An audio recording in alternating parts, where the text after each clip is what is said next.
ദൈവനാമ മഹത്വത്തിനായി ഈ ശുശ്രൂഷ സമർപ്പിക്കുന്നത് ജോസ്, മജി, തെരേസ, അന്തോണി ആൻഡ് റൂത്ത്, ടൊറന്റോ.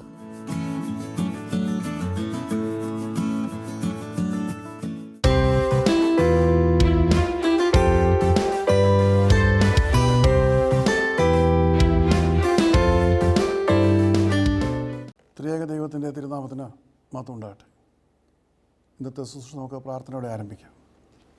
സ്നേഹിതയായ ഞങ്ങളുടെ സ്വർഗ്ഗസ്വപിതാവേ, വീണ്ടും അവിടുത്തെ പാദപീഠത്തിലേക്ക് ഞങ്ങൾ കടന്നു വരുന്നു. ഇന്നത്തെ ശുശ്രൂഷ അങ്ങ് അനുഗ്രഹിക്കണമേ. ലോകത്തിൻ്റെ നാനാഭാഗങ്ങൾ കർത്താവേ, COVID-19 മഹാമാരി മൂലം കർത്താവ് കഷ്ടപ്പെടുകയും നഷ്ടപ്പെടുകയും വിമിഷപ്പെടുകയും ചെയ്യുന്ന അനേകാര്യങ്ങൾ അവിടുത്തെ കരങ്ങൾ സമർപ്പിക്കുന്നു. നീ എന്നെ ആശ്വാസവും പ്രത്യാശയുമായി പ്രവർത്തിക്കണമേ. പ്രത്യേകിച്ച് എൻ്റെ കർത്താവിൻ്റെ ദൈവമായുള്ളവേ, ഇതിനൊരു പ്രതിവിധി കണ്ടുപിടിക്കുവാൻ തക്കവണ്ണം നീ സഹായിക്കണമേ. പ്രതിരോധം കണ്ടുപിടിപ്പാൻ സഹായിക്കണമേ. കർത്താവേ, നീ എന്നെ ആശ്വാസദായകനായി കടന്നു ഞങ്ങളെ അനുഗ്രഹിക്കണമേ. ഇന്ന് കർത്താവെ, അടിയനൊപ്പം ലോകത്തിൻ്റെ നാനാഭാഗങ്ങളിൽ നിന്ന് ചേരുന്ന എല്ലാ മക്കളെയും നീ അനുഗ്രഹിക്കണമേ. ഈ ശുശ്രൂഷ പങ്കെടുക്കുന്ന ഓരോരുത്തർക്കും നീ കാവലും കോട്ടയമായിരിക്കണമെന്ന് പ്രാർത്ഥിക്കുന്നു. ഈ ശുശ്രൂഷ അവിടുത്തെ കരങ്ങൾ സമർപ്പിക്കുന്നു. അങ്ങ് അങ്ങയിലെ കൊണ്ട് ശുശ്രൂഷമായി ബന്ധക്കൊണ്ണം കൃപയാൽ സഹായിക്കുകയും അനുഗ്രഹിക്കുകയും ചെയ്യുമാറാകണമെന്ന് യേശുവിൽ അപേക്ഷിക്കുന്ന കൃപയുടെ കേൾക്കുവാറാണമേ. ആമേൻ. ത്രിയേക ദൈവത്തിൻ്റെ തിരുനാമത്തിന് മഹത്വം ഉണ്ടാകട്ടെ. കർത്താൽ പ്രിയ സഹോദരങ്ങളെ, നിങ്ങളേവരും നമ്മുടെ മധ്യസ്ഥ പ്രാർത്ഥനയിൽ ശ്രദ്ധിക്കുമ്പോൾ പ്രിയപ്പെട്ട മോഹൻ്റെ ഗുരുതരമായ അവസ്ഥയ്ക്ക് വേണ്ടി നാം പ്രാർത്ഥിച്ചുകൊണ്ടിരുന്നത് എല്ലാവരുടെയും ശ്രദ്ധാവിഷയമായിരുന്നു. ഇന്നലെ ഉച്ചയ്ക്ക് ഇന്ത്യൻ സമയം 12 മണിക്ക് പ്രിയപ്പെട്ട മോഹൻ നിത്യയിലേക്ക് കടന്നുപോയി. 1993 മാർച്ച് 20 അദ്ദേഹം ആദ്യമായിട്ട് വേർഡ് ടു വേൾഡ് മിനിസ്ട്രീസിൽ ചേർന്ന് പ്രവർത്തനം ആരംഭിച്ചത്.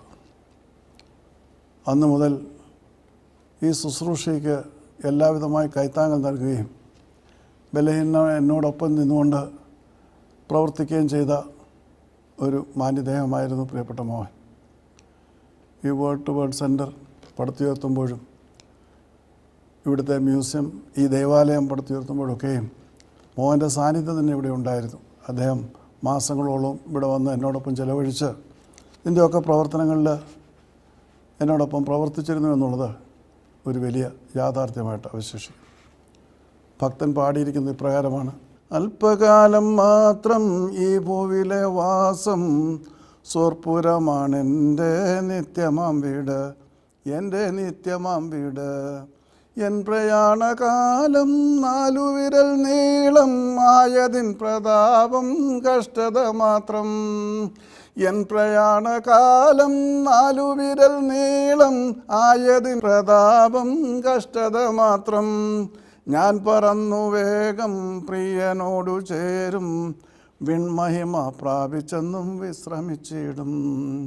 ഞാൻ പറന്നു വേഗം പ്രിയനോടു ചേരും, വിൺമഹിമ പ്രാപിച്ചെന്നും വിശ്രമിച്ചിടും, എന്നും വിശ്രമിച്ചിടും.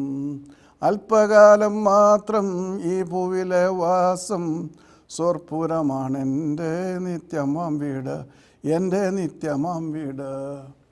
ഇത് അനേകർ പാടുമെങ്കിലും ഇത് അനുഭവമാക്കുന്നത് വളരെ വളരെ വിരളമായി അങ്കുലി പരിമിതമായ സഹോദരങ്ങൾ മാത്രമാണ്. ഇന്നലെ ഞങ്ങളുടെ ഡയറക്ടർ ബോർഡ് കൂടിയിരിക്കുമ്പോഴാണ് അദ്ദേഹത്തിൻ്റേതായിട്ടുള്ള രോഗം മൂർച്ഛിച്ചതായിട്ടുള്ള വിവരം ലഭിച്ചത്. ഉടൻ തന്നെ ഞാൻ ബോർഡിൽ പറഞ്ഞു, എനിക്ക് ഇനിയും പള്ളിയിൽ പോയി പ്രാർത്ഥിക്കണം, കാരണം അദ്ദേഹത്തിന് അന്ത്യനിമിഷം അടുത്തിരിക്കുന്നു. അതുകൊണ്ട് ബോർഡ് നിർത്തിവെച്ച ശേഷം ഏതാണ്ട് 12 കാലമായപ്പോൾ ഞാൻ ഈ മധുവായിൽ ഇവിടെ വന്നിരുന്ന് പ്രാർത്ഥിക്കുകയായിരുന്നു. കർത്താവിൻ്റെ കരങ്ങളിലേക്ക് അദ്ദേഹത്തെ സമർപ്പിച്ചുകൊണ്ട് കർത്താവിൻ്റെ ദൂതന്മാർ അദ്ദേഹത്തെ സ്വീകരിക്കുവാൻ തക്കോണം ഉള്ള ആ ഒരു അഭയയാചനയാണ് ദേവസേന നടന്നത്. കൃത്യം 12 ആയപ്പോൾ അദ്ദേഹം ഈ ലോകത്തോട് യാത്ര പറഞ്ഞു. Bye bye. ഞാൻ 12:50 ആയപ്പോൾ അബുദാബിയിലേക്ക് വിളിച്ചു ചോദിച്ചപ്പോൾ 12 ആയപ്പോൾ അദ്ദേഹം ഈ ലോകത്തോട് യാത്ര പറഞ്ഞു എന്നുള്ളത് മനസ്സിലാക്കുവാൻ തക്കവണ്ണം കഴിഞ്ഞു. അദ്ദേഹത്തിൻ്റെ കുടുംബാംഗങ്ങളോട്, പ്രത്യേകിച്ച് സന്തത സഹചാരിയായ നിഴൽ പോലെ എപ്പോഴും കൂടെ ഉണ്ടായിരുന്ന പ്രിയപ്പെട്ട ശോഭയോട് ഈ ശുശ്രൂഷയ്ക്കുള്ള അനുശോചനം രേഖപ്പെടുത്തുകയാണ്. അതോടൊപ്പം തന്നെ ഈ വലിയ വേദന സഹിക്കുവാനുള്ള കെൽപ്പും കരുത്തും കർത്താവ് നൽകട്ടെ എന്ന് ഞങ്ങൾ പ്രാർത്ഥിക്കുന്നു. ഏറ്റവും സന്തോഷകരമായ കാര്യം അദ്ദേഹം കർത്തൃസന്നിധിയിലാണ് എന്നുള്ളത് ഉറപ്പിച്ച് പറയുവാൻ തക്കവണ്ണം എനിക്ക് കഴിയുമെന്നുള്ളതാണ്. അനേകർ ഈ ലോകത്തോട് യാത്ര പറയുന്നു. അതോടുകൂടി ബാക്കിയുള്ള കാര്യങ്ങളൊന്നും ആർക്കും മനസ്സിലാകാത്ത രീതിയിൽ മുന്നോട്ട് പോകുന്നു. നാം പല കാര്യങ്ങൾ അത് കഴിഞ്ഞ് ചെയ്യുന്നുണ്ട്. പക്ഷേങ്കിൽ എത്ര പേരാണ് കർത്തൃസന്നിധിയിൽ എത്തുന്നതെന്നുള്ള ഒരു വലിയ ചോദ്യചിഹ്നം ബാക്കിയുണ്ട്. എന്നാൽ ഈ ലോകത്ത് ജീവിച്ചു, കർത്താവിന് വേണ്ടി പല കാര്യങ്ങൾ ചെയ്തു, പല കാര്യങ്ങളിൽ സഹായിച്ചു. എന്നിട്ട് ദീർഘമായൊരു രോഗവേളയായിരുന്നു. അവിടെയൊക്കെയും തന്നെ ഒരുക്കുവാനും അവസാനം കർത്തൃസന്നിധിയിൽ ചെന്നെത്തുവാനും തക്കതിനോണം ദൈവം കൃപ ചെയ്തതിനായിട്ട് ഞാൻ ദൈവത്തെ സ്തുതിക്കുന്നു, സ്തോത്രം ചെയ്യുന്നു. വേർഡ് ടു വേൾഡ് മിനിസ്ട്രീസിൻ്റെ എല്ലാവിധമായ പ്രാർത്ഥനകളും ഈ സന്ദർഭത്തിൽ ആ കുടുംബത്തിന് അർപ്പിക്കുന്നു. ഇത് ഔദ്യോഗികമായ അനുശോചനമൊന്നുമല്ല, നമ്മുടെ ഹൃദയത്തിൻ്റെ അഗാധതയിൽ ഉയരുന്ന സങ്കടമാണ്. ലോകത്തിൻ്റെ നാനാ രാജ്യങ്ങളിൽ അദ്ദേഹം എന്നോടൊപ്പം പ്രവർത്തിച്ചിട്ടുണ്ട്. അമേരിക്കയിലാണെങ്കിലും അമേരിക്കയിലെ എല്ലായിടത്തും ഈ ശുശ്രൂഷ ഉപവാസ പ്രാർത്ഥനാ വേളകളൊക്കെയും അദ്ദേഹം കടന്നു വന്നിട്ടുണ്ട്. അപ്പോൾ എല്ലാവർക്കും ഇതൊരു വലിയ ദുഃഖമാണ്. എങ്കിലും നമ്മുടെ പ്രത്യാശ ക്രിസ്തുവിലാണ്. വേർപാടിൽ വിഷമമുണ്ടെങ്കിലും അദ്ദേഹം ചെന്നെത്തിയിരിക്കുന്നത് കൃത്യമായ സ്ഥലത്താണ് എന്നുള്ളതിൽ ഞാൻ അത്യധികം സന്തോഷിക്കുന്നു. ഒരു ദൈവത്തിൻ്റെ ദാസന് അഭിമാനിക്കാവുന്നതും സന്തോഷിക്കാവുന്നതുമായ ഏറ്റവും വലിയ കാര്യം അതാണ്. ഇവിടെ പ്രയത്നിച്ചിട്ട് ഒരാത്മാവിനെങ്കിലും നേടുവാൻ കഴിയാതെ ആത്മാക്കളെ ചിഹ്നഭിന്നമാക്കി കളയുന്ന അവസ്ഥയല്ല, കർത്താവിനോട് ചേർക്കുന്ന ഒരു അനുഗ്രഹപ്രദമായ അവസ്ഥ. അതാണ് യഥാർത്ഥ ഭക്തൻ്റെ ആവശ്യം. അതുകൊണ്ട് നമ്മുടെ ശുശ്രൂഷയിൽ നമുക്കറിയാവുന്ന അനേകർ കർത്താവ് സന്നിധിയിലുണ്ട്. അവരോടൊപ്പം പ്രിയപ്പെട്ട മോഹനും ചേരുവാൻ തക്കവണ്ണം ദൈവം നൽകിയ അനുഗ്രഹത്തിനായിട്ട് ഞാൻ ദൈവത്തെ സ്തുതിക്കുന്നു. തുടർന്നുള്ള ശുശ്രൂഷകളൊക്കെ അനുഗ്രഹമായി പൂർത്തീകരിക്കുവാൻ തക്കവണ്ണം ദൈവം സഹായിക്കട്ടെ എന്ന് പ്രത്യേകമായിട്ട് പ്രാർത്ഥിക്കുന്നു. ഇന്ന് നാം ലോകത്തേക്ക് നോക്കുമ്പോൾ കോവിഡിൻ്റെ ഭയാനകമായ വാർത്തകൾ വരുമ്പോൾ തന്നെ നമ്മെ വളരെയധികം ദുഃഖിപ്പിക്കുന്നതും ആശങ്ക ജനിപ്പിക്കുന്നതുമായ മറ്റൊരു പ്രതിഭാസം വളരുകയാണ്. കോവിഡിൻ്റേതായിട്ടുള്ള ആക്രമണം ലോകത്തിൽ ഏതാണ്ട് 83 ലക്ഷം പേർക്കുണ്ടായിട്ടുണ്ട്. 83 ലക്ഷം കോവിഡ് രോഗികളുണ്ട് എന്നാണ് ഏറ്റവും ഒടുവിലായി നമുക്ക് ലഭിക്കുന്ന വാർത്ത. ഏതാണ്ട് 4.5 ലക്ഷം പേര് ഈ ലോകത്തോട് കോവിഡ് രോഗം മൂലം യാത്ര പറഞ്ഞിരിക്കുന്നു. കേരളത്തെ സംബന്ധിക്കുമ്പോൾ മരണനിരക്ക് വളരെ വളരെ കുറവാണ്. അതിനുവേണ്ടി ഗവൺമെൻറ്റും പൊതുപ്രവർത്തകരുമൊക്കെ വളരെയധികം ശക്തമായിട്ട് പ്രവർത്തിക്കുന്നു എന്നുള്ളത് ഏറ്റവും പ്രശംസാർഹമായ കാര്യമാണ്.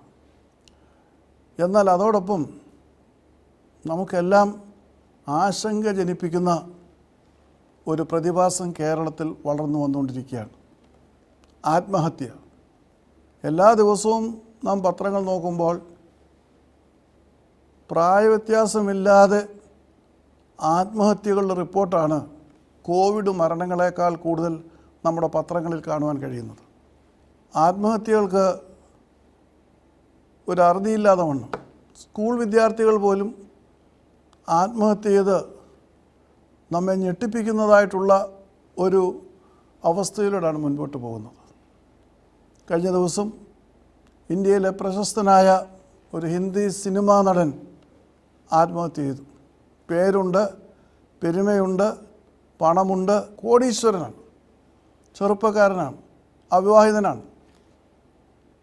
അദ്ദേഹത്തിൻ്റെ ആത്മഹത്യയുടെ വാർത്ത ഭാരതത്തെ ഞെട്ടിച്ചു കളഞ്ഞു. അതുപോലെ കേരളത്തിൽ തന്നെ പ്രശസ്തരായ ധനാഢ്യന്മാരായ അനേകരുടേതായിട്ടുള്ള കാര്യം നാം കേൾക്കുന്നുണ്ട് ആത്മഹത്യയെക്കുറിച്ച്. പക്ഷെ അതൊന്നും ഞാൻ വിവരിക്കുവാൻ ആഗ്രഹിക്കുന്നില്ല. എന്നാൽ ഈ പ്രവണതയ്ക്ക് ഒരറുതി ഉണ്ടാകണം. നമ്മുടേതായിട്ടുള്ള ഇളം തലമുറ അവർ പോലും ഇപ്രകാരം ഒരു പ്രവണതയിലേക്ക് പോകുന്നത് ഒട്ടും ഭൂഷണമായ കാര്യമല്ല. അമ്മ വഴക്ക് പറഞ്ഞു, അല്ലെങ്കിൽ സ്കൂളിൽ ടീച്ചേഴ്സ് വഴക്ക് പറഞ്ഞു, അങ്ങനെ എന്തെല്ലാം കാര്യങ്ങളായിരുന്നാലും ശരി, ഒരു പ്രയാസമുള്ള വിഷയം വന്നിട്ടോ അല്ലെങ്കിൽ ഗൗരവം നിറഞ്ഞ എന്തെങ്കിലും പ്രതിസന്ധി ഉണ്ടായിട്ടോ അല്ല ഈ ആത്മഹത്യകളൊക്കെ നടക്കുന്നത്. ക്ഷണികമായ ഒരു വികാരത്തിൽ ആത്മഹത്യ ചെയ്യുന്ന ചെറുപ്പക്കാരെന്ന് പറയുമ്പോൾ ചെറുപ്പക്കാരെന്ന് വിശേഷിപ്പിക്കാൻ കഴിയുന്നില്ല, വിദ്യാർത്ഥികളാണ്.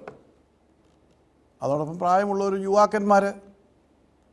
അപ്പോൾ ഇതിന് ഒരു അറുതി വരുത്തണം. കോവിഡ് മരണങ്ങൾ വളരെയേറെ നാം നിയന്ത്രിച്ചു കഴിഞ്ഞു. പക്ഷേ അതോടൊപ്പം ആത്മഹത്യാ നിരക്കുകൾ വർദ്ധിക്കുമ്പോൾ അതിനെക്കുറിച്ച് സോഷ്യോളജിസ്റ്റ് അല്ലെങ്കിൽ സാമൂഹ്യ ബന്ധ ശാസ്ത്രജ്ഞന്മാരൊക്കെയും ചിന്തിക്കേണ്ടിയിരിക്കുന്നു. എന്താണ് ഇതിൻ്റെ കാരണം? എവിടെയാണ് നമുക്കിതിനെ പിടിച്ചു നിർത്തുവാൻ കഴിയേണ്ടതിനെ പ്രവർത്തിക്കേണ്ടത്? ഇതൊരു സുപ്രഭാതത്തിലുണ്ടായ കാര്യമല്ല. അപ്രകാരം ഒരു മാനസികാവസ്ഥയിലേക്ക് ചെറുപ്പം മുതൽ വളർന്ന് എന്തെങ്കിലും ഒരു പെട്ടെന്നുള്ള വികാര വിക്ഷോഭത്തിൽ പ്രവർത്തിക്കുന്ന കാര്യമാണ്. അത് നിമിത്തം മറ്റുള്ളവർക്കുണ്ടാകുന്ന വേദനകളെക്കുറിച്ചോ സമൂഹത്തിനുണ്ടാകുന്ന പ്രയാസങ്ങളെക്കുറിച്ചോ ഒന്നും ചിന്തിക്കാൻ കഴിയാതെ അതിവേഗത്തിൽ പെട്ടെന്നുള്ള ചില വികാര വിചാരങ്ങളിൽ അകപ്പെട്ടിട്ട് ചെയ്തു പോകുന്ന ഇപ്രകാരമുള്ള പ്രവൃത്തികൾ തീർച്ചയായിട്ടും ഗൗരവം അർഹിക്കുന്നതാണ്. ഇതിനൊരു ആധ്യാത്മിക മൂല്യമുണ്ട്. നാം ഇപ്പോൾ ഇതിനെക്കുറിച്ച് ചിന്തിക്കുമ്പോൾ ഇത് ഒരു മാനസിക ആരോഗ്യത്തിൻ്റെ പ്രശ്നമാണെന്ന് വൈദ്യശാസ്ത്രം പറയും. ഡിപ്രഷൻ, മനോരോഗം. എന്നാൽ ഈ ഡിപ്രഷൻ സൃഷ്ടിക്കുന്ന നീർച്ചൂഴിയിലാണ് അനേകർ വീഴുന്നതെന്ന് പറയും. ഡിപ്രഷൻ എന്ന് പറയുന്ന സ്ഥായിയായ ഒരു രോഗമായിട്ട് വളർന്നു വരുന്ന കാര്യമാണ്. ഇപ്പോൾ അമേരിക്കയിലും മറ്റ് പാശ്ചാത്യ നാടുകളിലൊക്കെ എല്ലാ ദിവസവും ഡിപ്രഷനായിട്ട് മരുന്ന് കഴിക്കുന്നവരുണ്ട്. ചെറിയ തോതിൽ, ചെറിയ ഡോസേജ്. സമ്മർദ്ദങ്ങൾ പെരുകി വരുമ്പോൾ ജീവിത രീതിയിലുള്ള മാറ്റങ്ങൾ ഉൾക്കൊണ്ട് മുൻപോട്ട് പോകാൻ കഴിയാതെ വരുന്ന ലക്ഷോപലക്ഷങ്ങളാണ് ചെറിയ ഡോസിൽ ആൻറ്റി ഡിപ്രസൻസ് കഴിക്കുന്നുണ്ട്. എന്നാൽ ഇവിടെ ഡിപ്രഷൻ്റെ പ്രശ്നമോ അല്ല. പെട്ടെന്നുണ്ടാകുന്ന വികാരത്തിൻ്റെ വേലിയേറ്റത്തിൽ അങ്ങ് പ്രവർത്തിക്കുകയാണ്. അതിന് ഒരു തടസ്സമുണ്ടാകണമെങ്കിൽ തീർച്ചയായിട്ടും മരുന്നുകൾ കൊണ്ട് അതിനെ പരിഹരിക്കാൻ കഴിയുന്നില്ല. മരുന്ന് കൊണ്ട് പരിഹരിക്കാൻ കഴിയുന്നത് സ്ഥായി ഒരു രോഗത്തെയാണ്. ഈ മനോനിലവാരത്തെ നിലനിർത്തണമെങ്കിൽ നിരാശ പെട്ടെന്ന് വരുന്ന അവസ്ഥ മാറി ഏത് പ്രയാസത്തിൻ്റെ താഴ്വരയിലും മനസ്സിന് മുറിവേൽക്കുന്ന ഏത് സന്ദർഭത്തിലും അതിനെ നേരിടുവാനുള്ള പ്രത്യാശ ഒരു വ്യക്തിയിലുണ്ടാകണം. അത് വിദ്യാർത്ഥിയായാലും യുവാവായാലും പ്രായമുള്ളവരായാലും. അങ്ങനെ ഒരു മാറ്റം ഉണ്ടാകുന്നത് ദൈവത്തിൽ ആശ്രയിക്കുമ്പോഴാണ്. മനുഷ്യൻ്റെ കഴിവുകൾ തകർന്നുപോയി, മനുഷ്യൻ്റെ കഴിവുകൾ തീർന്നുപോയി എന്ന് ധരിച്ച് മുൻപോട്ട് പോകുവാൻ യാതൊരു മാർഗവുമില്ല എന്ന് ഉറച്ച് ജീവിതം അത്രയും ശൂന്യമായി പോയി എന്നുള്ളൊരു ധാരണ വരുമ്പോഴാണ് ആത്മഹത്യയിലേക്ക് അനേകർ സ്വയം വീണുപോകുന്നത്. അനേകർ ആത്മഹത്യയിൽ പ്രേരിതമാകുന്നത് അങ്ങനെ ഒരു മനോവിചാരത്തിലാണ്. ദൈവത്തിൽ ആശ്രയം വെക്കുന്ന ഒരു ദൈവ പൈതലിന് ഏത് പ്രയാസത്തിലും ഏത് ബുദ്ധിമുട്ടിലും ദൈവം കൂടെയുണ്ട് എന്നുള്ള വിശ്വാസം, ആ ഈശ്വര ചിന്ത, അത് മുൻപോട്ട് പോകുവാനുള്ള പ്രചോദനം നൽകുന്നു. എല്ലാ മതത്തിലും, ഞാനൊരു മതത്തെക്കുറിച്ച് മാത്രമല്ല പറയുന്നത്, എല്ലാ മതങ്ങളും അതിൽ ശ്രദ്ധ ചെലുത്തുമ്പോൾ തങ്ങളുടെ വിശ്വാസികൾക്ക് ഏത് പ്രതിസന്ധികളെയും നേരിടുവാൻ തക്കോണമുള്ള വിശ്വാസം അവരിൽ സൃഷ്ടിക്കപ്പെടുമ്പോൾ മാത്രമേ ആത്മഹത്യ എന്ന പ്രവണതയ്ക്ക് അന്തം വരുത്തുവാൻ കഴിയുകയുള്ളൂ. ആത്മഹത്യ ചെയ്യുവാൻ തക്കോടുള്ള പ്രേരണ വരുന്നത് ഇനിയും മുൻപോട്ട് പോയാൽ രക്ഷിക്കുവാൻ ആരുമില്ല എന്നുള്ള വിചാരമാണ്. മുൻപോട്ട് പോയാൽ ഇനിയും ജീവിതം യാതൊരു രീതിയിലും വീണ്ടെടുക്കുവാൻ കഴിയുകയില്ല എന്നുള്ള വിചാരമാണ്. എന്നാൽ എൻ്റെ ജീവിതം നിയന്ത്രിക്കുന്നത് ഈശ്വരനാണ്. എൻ്റെ ദൈവമാണ് എന്നെ വഴി നടത്തുന്നത്. സർവത്തിനും മതിയായ മറുപടി ജഗദീശ്വരിൽ നിന്ന് ലഭിക്കുമെന്നുള്ള ആ പൊതുവായ വിശ്വാസം അതിനാണല്ലോ എല്ലാ മതങ്ങളും പ്രവർത്തിക്കുന്നത്. അങ്ങനെയുള്ള ഒരു വിശ്വാസം ബാല്യം മുതൽ രൂഢമൂലമാവുകയാണെങ്കിൽ നമ്മുടേതായിട്ടുള്ള ചെറുപ്പക്കാരെ ഇതിൽ നിന്ന് രക്ഷിക്കുവാൻ കഴിയും എന്നാണ് ബലഹീനനായി എനിക്ക് തോന്നുന്നത്. കാരണം ഇങ്ങനെ ആത്മഹത്യകൾ നടന്നിട്ടും ഒരു ചലനം നമ്മുടേതായിട്ടുള്ള സാമൂഹ്യ മണ്ഡലങ്ങളിൽ ഇതുവരെ ഉണ്ടാകുന്നില്ല. See, we find a suicide case every other day, more than the COVID deaths in Kerala and other places. We find that there are more and more suicide deaths. We have to take care of it. A couple of days back, we saw a great Indian celebrity, a film actor. He committed suicide. So it's not the lack of money or fame or name that drives one to suicide. A couple of months ago, a very rich man, maybe one of the richest people in Kerala, he committed suicide. So we find so many people. So it's not money, it's not fame, it's not name that drives people into this situation. They commit suicide because they lose the mental confidence. They lose hope. And worse still, what we find now is in Kerala at least, we find children committing suicide, students. So this has to be coming to an end. That can be put to an end only when confidence in God is driven into them. See, many a time, whatever the reason may be, suicides are committed when they lose hope for the future, when they feel that everything is lost. So they commit suicide. There is no hope to go forward, whether it be a student or an adult or a youth or whatever. So the fundamental necessity is that right from the childhood, we have to build in them faith in God, irrespective of religions. You see? So religions has to see that they build up a faith in God, a confidence in God, a trust in God, a hope in God. So, come what may, difficult situations, disastrous situations, depressing situations, in all such situations, they can bank on God. Medications can never stop this phenomenon. Medications can help people who are having the disease of depression. They don't have any such disease and there is no such treatment taken. But when a sudden situation arises, you see, if the mother scolds, immediately go and commit suicide. If there is some teacher scolding, immediately committing suicide. On the spur of the moment, you do it. So if such situations have to be avoided, they should be trained to grow up in the faith of God. നാം തിരുവചനം പഠിക്കുമ്പോൾ തിരുവചനത്തിൽ ആത്മഹത്യകൾ രേഖപ്പെടുത്തിയിട്ടുണ്ട്. Bible ആയതുകൊണ്ട് ആത്മഹത്യയെക്കുറിച്ചൊന്നും രേഖപ്പെടുത്തിയിട്ടില്ല എന്ന് പറയാൻ സാധ്യമല്ല. ആത്മഹത്യയെക്കുറിച്ച് വ്യക്തമായിട്ട് രേഖപ്പെടുത്തിയിട്ടുണ്ട്. കാരണം മാനവരാശിക്ക് മാർഗദീപം ആകുവാൻ തക്കതിനുവണ്ണം ഉള്ള സർവ്വ സംവിധാനങ്ങളും മാർഗരേഖയായിട്ട് മാർഗദീപങ്ങളായിട്ട് ഈ തിരുവചനത്തിലുണ്ട്. അപ്പോൾ ആത്മഹത്യകളെക്കുറിച്ച് എന്തുകൊണ്ട് ആത്മഹത്യ ചെയ്യുന്നു എന്നതിനെക്കുറിച്ച് ഒക്കെ വ്യക്തമാക്കിയിട്ടുണ്ട്.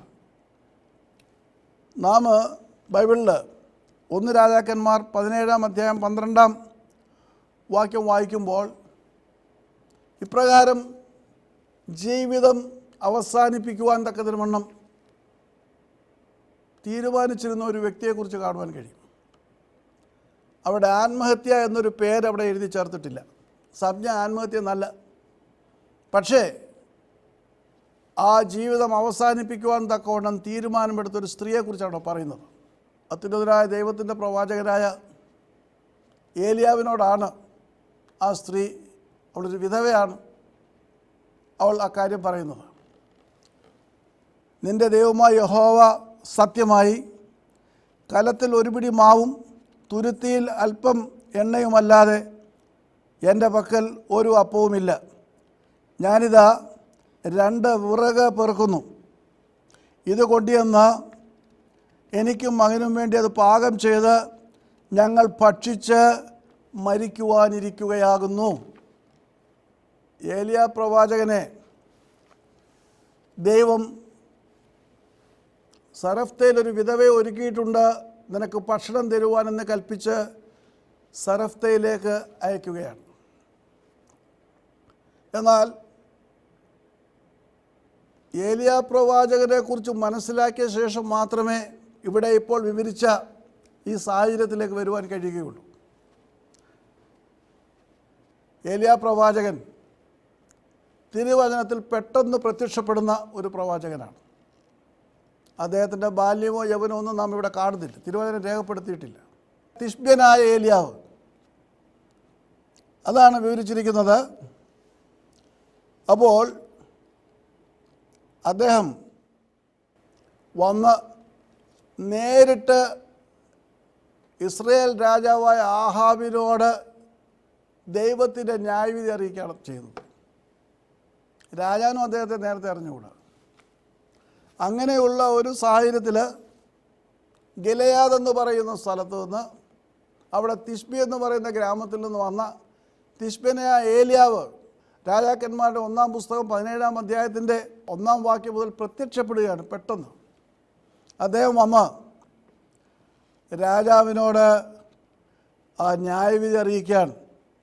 അദ്ദേഹം എന്താണ് പറഞ്ഞത്? ഞാൻ ആരാധിക്കുന്ന ഇസ്രായേലിൻ്റെ ദൈവമായ യഹോവ സത്യമായി ഞാൻ പറഞ്ഞിട്ടല്ലാതെ ഈ വർഷങ്ങളിൽ മഞ്ഞും മഴയും ഉണ്ടാകുകയില്ല. ഈ മുന്നറിയിപ്പ് ഞാൻ പറഞ്ഞിട്ടല്ലാതെ എന്ന് പറയുമ്പോൾ ഏലിയാവ് പറഞ്ഞിട്ടല്ലാതെ ഇനിയും ഈ രാജ്യത്ത് മഞ്ഞും മഴയും ഉണ്ടാകുകയില്ല. ഒരു ദിവസത്തേക്കല്ല, വരും വർഷങ്ങളിൽ. ഇസ്രായേൽ മുഴുവനായിട്ട് വിഗ്രഹാരാധനയിലേക്ക് തിരിച്ചു. അതിന് നേതൃത്വം കൊടുത്തത് ആഹാവാണ്. അപ്പോൾ ബാലിനോടുള്ള ആരാധന നിമിത്തം ദൈവം തൻ്റെ ന്യായവിധി രാജാവിനെ അറിയിക്കുവാൻ നിയോഗിച്ച മനുഷ്യനാണ് ഏലിയാവ്. ഒരു സാധാരണക്കാരന് ഇസ്രായേലിൽ ചെന്ന് ഇപ്രകാരം പറയുക, ഒരു രാജാവിനെ മുഖം കാണിച്ചുകൊണ്ട് ഇത് പറയുക എന്ന് പറയുന്ന അസാധ്യമായ കാര്യമാണ്. കാരണം അവനൊരു പ്രജ മാത്രമാണ്. പക്ഷേ തനിക്ക് ദൈവത്തിൻ്റെ വെളിപ്പാട് ലഭിച്ച അദ്ദേഹം നേരെ ചെന്ന് ആഹാബിനെ മുഖം കാണിച്ചുകൊണ്ട് ധൈര്യത്തോടെ ഇത് പറയുകയാണ്. ഏലിയാവ് എന്ന് പറയുന്ന പേരിൻ്റെ അർത്ഥം യഹോവ ഈസ് മൈ ഗാഡ്, യഹോവ എൻ്റെ ദൈവമാകുന്നു എന്നാണ്. അങ്ങനെ ധൈര്യത്തോടെ രാജാവിനോട് ആ രാജ്യത്തിൻ്റെ മേലുള്ള ന്യായവിധി പ്രഖ്യാപിച്ചു കഴിഞ്ഞു. അത് അദ്ദേഹത്തിൻ്റെ ആദ്യത്തെ ദൗത്യമായിരുന്നു. ഭവിഷ്യത്തുകളെ വകവെക്കാതെ ആണ് അദ്ദേഹം അത് ചെയ്തത്. രാജാവ് ഒരിക്കലും അദ്ദേഹത്തെ വെറുതെ വിടുകയില്ല. അപ്പോൾ രാജാവ് ഇവനെ വേട്ടയാടുമ്പോൾ ദൈവത്തിന് ഉറപ്പായിരുന്നു.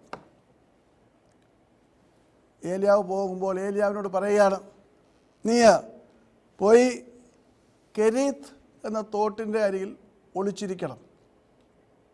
കാരണം രാജാവിൻ്റെ ഭീഷണിയുണ്ട്. അവിടെ ഞാൻ നിനക്കായിട്ട് ഭക്ഷണം തരുവാൻ കാക്കകളെ നിയോഗിക്കും. കാക്കകൾ നിനക്ക് അപ്പവും ഇറച്ചിയും തരും. കെരീത്തിലെ വെള്ളത്തിൽ നിന്ന് നിനക്ക് കുടിക്കാം. ഏലിയാവ് തൻ്റെ ആദ്യത്തെ ദൗത്യമാണ് രാജാവിനോട് ആ രാജ്യത്തെക്കുറിച്ചുള്ള ന്യായവിധി പ്രഖ്യാപിക്കുക എന്നുള്ളത്. അത് അവൻ്റെ പ്രവാചക ശുശ്രൂഷയിലെ ആദ്യ ദൗത്യമാണ്. ഭവിഷ്യത്തുകളെ ഭയപ്പെടാതെ അവനത് രാജാവിനെ അറിയിച്ചു കഴിയുമ്പോൾ ദൈവം അവനെ സുരക്ഷിതമായി പരിപാലിക്കുകയാണ്. കഴിഞ്ഞ 3 മാസങ്ങൾക്ക് മുൻപ് ഞാൻ ഈ സ്ഥലമെല്ലാം പോയി കണ്ടു. തിശ്ബി എന്ന ഗ്രാമത്തിലേക്ക് കടന്നുപോയി. അതോടൊപ്പം തന്നെ അവിടെ സമീപത്ത് ഏലിയാ പിതാവ് സ്വർഗത്തിലേക്ക് എടുക്കപ്പെട്ട സ്ഥലമുണ്ട്. 2000 ആണ്ടിൽ പരിശുദ്ധനായ ജോൺ പോൾ മാർപ്പാപ്പ തിരുമനസ്സുകൊണ്ട് അവിടെ വന്ന് വിശുദ്ധ ബലി അർപ്പിച്ചതിൻ്റെ വലിയൊരു സ്മാരകം അവിടെ ഉണ്ട്. സ്മാരകമൊന്നും മറ്റൊന്നുമല്ല, ജസ്റ്റ് ഒരു ആർച്ച് അവിടെ വെച്ചിട്ടുണ്ട്. ആ സ്ഥലമെല്ലാം പോകുവാനും കാണുവാനും ഏലിയാ പിതാവ് നടന്ന മണ്ണിലൂടെ നടക്കുവാനും ഒക്കെയും ബലഹീനരായി ഞങ്ങൾക്ക് കഴിഞ്ഞു. അനേകർ വിശുദ്ധാണ്ട് സന്ദർശനം നടത്തുമെങ്കിലും ഇവിടേക്ക് പോകുവാൻ വളരെ ബുദ്ധിമുട്ട്. കാരണം ഇത് ജോർദാനിലാണ്. പ്രത്യേക അനുവാദമില്ലാതെ ഇവിടെ പോകാൻ കഴിയുകയില്ല. വർഷങ്ങളായിട്ടുള്ള എൻ്റെ ആഗ്രഹം ആണ് ദൈവം നിവർത്തിച്ചു തന്നത്. അവിടെ ചെന്ന് ഈ സ്ഥലത്തെല്ലാം കൂടി നടക്കുവാൻ കഴിയും. നിങ്ങൾക്ക് ആർക്കെങ്കിലും അത് കാണുവാൻ താല്പര്യമുണ്ടെങ്കിൽ ഈ ഞായറാഴ്ച ഇന്ത്യൻ സമയം വൈകിട്ട് 5 മണിക്ക് അതിൻ്റേതായിട്ടുള്ള എല്ലാ സന്ദർശന വിവരങ്ങളും പാഥയം എന്ന പരിപാടിയിൽ പ്രക്ഷേപണം ചെയ്യുന്നുണ്ട്. ഏലിയാ പിതാവ് ജീവിച്ച സ്ഥലം, ഏലിയാ പിതാവ് നടന്ന സ്ഥലം, ഏലിയാ പിതാവ് സ്വർഗത്തിലേക്ക് എടുക്കപ്പെട്ട സ്ഥലം ഒക്കെയും അതിൽ പ്രത്യേകമായിട്ട് പ്രതിപാദിക്കുന്നുണ്ട്. അപ്പോൾ ഞാൻ എന്തിനത് പറഞ്ഞു എന്ന് ചോദിച്ചാൽ, ദൈവത്തിനു വേണ്ടി ഞാനും നിങ്ങളും വലിയ ദൗത്യങ്ങൾ ഏറ്റെടുത്തുകൊണ്ട് മുൻപോട്ട് വരുമ്പോൾ ദൈവം നമ്മളെ കാത്തു സൂക്ഷിക്കുന്ന ദൈവമാണ്. ഒരു രാജാവിനെയാണ് ഇവിടെ വെല്ലുവിളിച്ചിരിക്കുന്നത്. രാജാവിനെ കെരീത്തിൻ്റെ തോട്ടിലേക്ക് അയക്കുകയാണ്. ഞാൻ കെരീത്ത് തോടും ഈ യാത്രയിൽ കണ്ടു, യബുക്ക് കണ്ടു. ഇതെല്ലാം ഈ സ്ഥലങ്ങളെല്ലാം കൂടെ സന്ദർശിച്ചിട്ടാണ് മടങ്ങി വന്നത്. എന്നാൽ കുറച്ച് ദിവസങ്ങൾ കഴിഞ്ഞപ്പോൾ കെരീത്തിൻ്റെ തോട് വറ്റിപ്പോയി. കാരണം പെട്ടെന്ന് വരൾച്ച വലുതായി, കെരീത്തിലെ വെള്ളം വറ്റിപ്പോയി. പക്ഷേ അവിടെ ഏലിയ വചനചലനായിട്ട് നിൽക്കുകയാണ്. കെരീത്തിലെ തോട് വറ്റിയാൽ ദൈവം തനിക്ക് മറ്റൊരു സ്ഥലം ഒരുക്കുമെന്ന് ഏലിയാവിന് ഉറപ്പുണ്ട്. കാരണം രാജാവിൻ്റെ ദൃഷ്ടിയിൽ നിന്ന് രക്ഷപ്പെടണം. അപ്പോൾ ദൈവം തന്നെ അവനോട് വീണ്ടും സംസാരിക്കുകയാണ്. നിനക്ക് ഭക്ഷണം തരുവാൻ തക്കവണ്ണം ഞാൻ സറഫ്തയിൽ എന്ന് പറയുമ്പോൾ ഇസ്രായേൽ വിട്ടുള്ള രാജ്യമാണ്, ഒരു വിധവയെ ഒരുക്കിയിരിക്കുന്നു. നീ അവിടെ നിന്ന് ഭക്ഷിച്ചോളണം. വിധവയെ ഒരുക്കിയിരിക്കുന്നു എന്ന് പറഞ്ഞ് വിടും. അപ്പോൾ പിന്നെ കാക്കയുടെ പ്രശ്നമില്ല, വെള്ളത്തിൻ്റെ പ്രശ്നമില്ല, വിധവയെ ഒരുക്കി.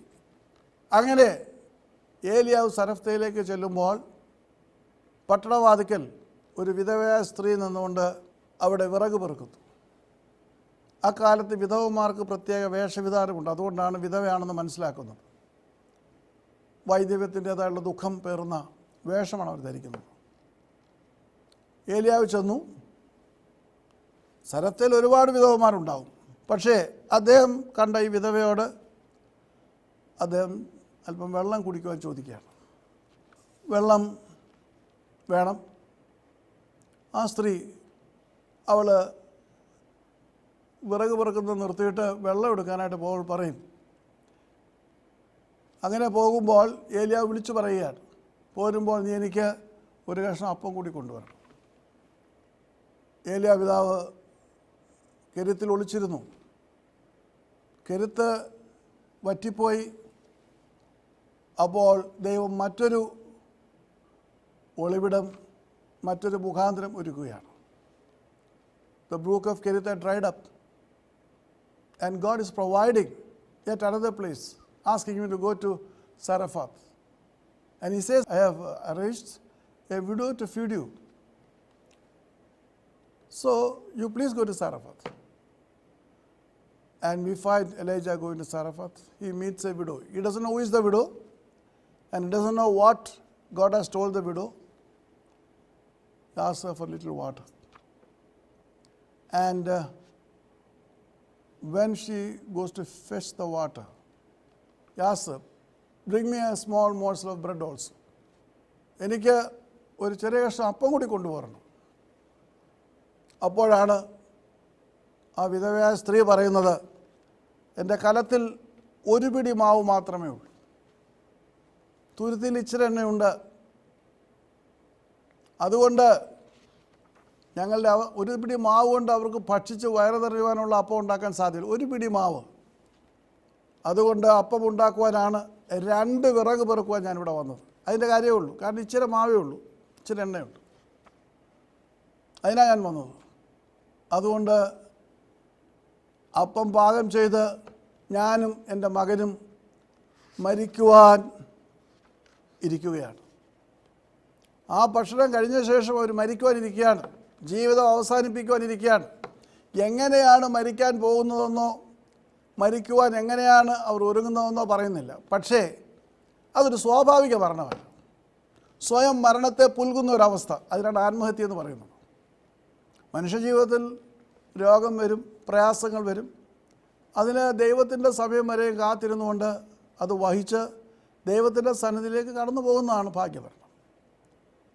എന്നാൽ സ്വന്തം ഇഷ്ടപ്രകാരം പ്രയാസങ്ങളുടെയും ബുദ്ധിമുട്ടുകളുടെയും ഒക്കെ നടുവിൽ ജീവിതം അവസാനിപ്പിക്കുവാൻ തീരുമാനമെടുത്ത് അത് ഏത് രീതിയിലായിരുന്നാലും മനുഷ്യൻ്റെ ഇച്ഛയിലും ബുദ്ധിയിലും മനുഷ്യജീവിതം അവസാനിപ്പിക്കുമ്പോൾ അത് ദൈവത്തിൽ അതിന് യാതൊരു പങ്കുമില്ല.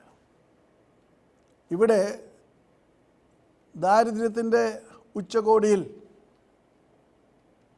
അവൾക്ക് മറ്റു മാർഗമില്ല. അവസാനത്തെ ആ ഒരു പിടി മാവ് കൊണ്ട് അപ്പമുണ്ടാക്കി താനും തൻ്റെ മകനും കൂടി അത് ഭക്ഷിച്ച് മരിക്കുവാൻ ഒരുങ്ങിയിരിക്കുകയാണെന്നാണ് ഏലിയാ പിതാവിനോട് പറയുന്നത്. അപ്പോൾ ജീവിതം അവസാനിപ്പിക്കാൻ അവൾ തീരുമാനിച്ചു. മുൻപോട്ട് പോകാൻ മാർഗമില്ല.